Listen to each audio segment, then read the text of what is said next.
হয় বহুত অসুবিধা হয় মই ইয়াতে যেতিয়া আহিছিলোঁ তেতিয়াৰ পৰা মই অকলে আৰু মই অহাৰ আগতেও পৰা মানে মই জনামতে ইয়াতে ছিংগল টিচাৰ এদি চলি আছে কমতে 10 বছৰ সেইকাৰণে মই মানে অনুৰোধ কৰিব খোজোঁ চৰকাৰক মানে অতি সোনকালে আমাৰ বিদ্যালয়বোৰত মানে ৰেচিঅ' ৱাইজ নহয় ক্লাছ ৱাইজ হিচাপে শিক্ষক মানে এপইণ্টমেণ্ট দিব লাগে কিমানজন ছাত্ৰ বৰ্তমান আমাৰ ইয়াত 149 ষ্টুডেণ্ট আছে বিভাগীয় কৰ্তৃপক্ষক কিবা কৈছিল নেকি বৰ্তমান মই অৱগত কৰিছিলোঁ কথাটো কিন্তু এতিয়া চাওঁ এনেকুৱা মানে মেনেজ কৰাৰ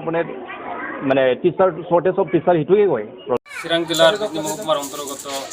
নিজামগাঁও LP স্কুল এখনত 1306 নম্বৰ এইটো ABMCৰ এটি পানবাৰী আঞ্চলিকৰ বিভিন্ন উপস্থিত হৈ বিদ্যালয়ৰ যিটো সামগ্ৰিক পৰিৱেশ এইটো আমি পৰ্যবেক্ষণ কৰিলোঁ ইয়াতে মূল কথাটো হ'ল শিক্ষকৰ ক্ষেত্ৰত আমি বিশেষ ধৰণৰ এটা সমস্যা দেখিবলৈ পাইছোঁ ইয়াতে প্ৰায় 149জন শিক্ষকৰ ছাত্ৰ ছাত্ৰীৰ বিপৰীতে এজন শিক্ষকেহে পাঠদান কৰি আছে আৰু এইটো আজিৰ সমস্যা নহয় দীৰ্ঘদিনৰ পৰাই এনেধৰণে পাঠদান কৰি থকা দেখা পাই আছোঁ আৰু বিদ্যালয়ৰ সামগ্ৰিক যিটো পৰিৱেশ সেইটো মানে অতি দুৰ্বল তো আমি এই চাগতে আজিৰ এই ভিজিট কাৰ্যসূচীৰ জৰিয়তে সংবাদ মাধ্যমৰ জৰিয়তে আমি শিক্ষা বিভাগ তথা অসমৰ শিক্ষা বনমূৰীয়াসকলক এটাই আহ্বান জনাব বিচাৰোঁ যে এই বিদ্যালয়সমূহৰ সমস্যা আমাৰ দীৰ্ঘদিনীয়া দাবী আছে কিন্তু এই দাবীসমূহ কেতিয়াও সমাধান কৰা নহ'ল সমস্যাটো অকল নিজামগাঁৱৰ এই LP স্কুলতে নহয় চিৰাং জিলাৰ আমাৰ সংখ্যালঘু অধ্যুষিত অঞ্চলবোৰৰ প্ৰায়বোৰ বিদ্যালয়তে এনেকুৱাকৈ চৰকাৰে হেমাহিৰ দৃষ্টিৰে ৰাখি পেলাই এইবোৰ বিদ্যালয়ত কোনো ধৰণৰ শিক্ষক নিযুক্তিৰ ব্যৱস্থা কৰিবলৈ আমি দেখা পোৱা নাই সেইকাৰণে আমি শিক্ষা বিভাগক অনুৰোধ জনাইছোঁ আৰু অতি কম সময়ৰ ভিতৰত শিক্ষক নিযুক্তি কৰিবলৈ আহ্বান জনাইছোঁ যাতে এই শিক্ষকসকলৰ দ্বাৰাই ছাত্ৰ ছাত্ৰীৰ ভৱিষ্যতসমূহ অনাগত দিনত ভাল হোৱাৰ এটা পৰিৱেশ গঢ়ি তুলিব পাৰে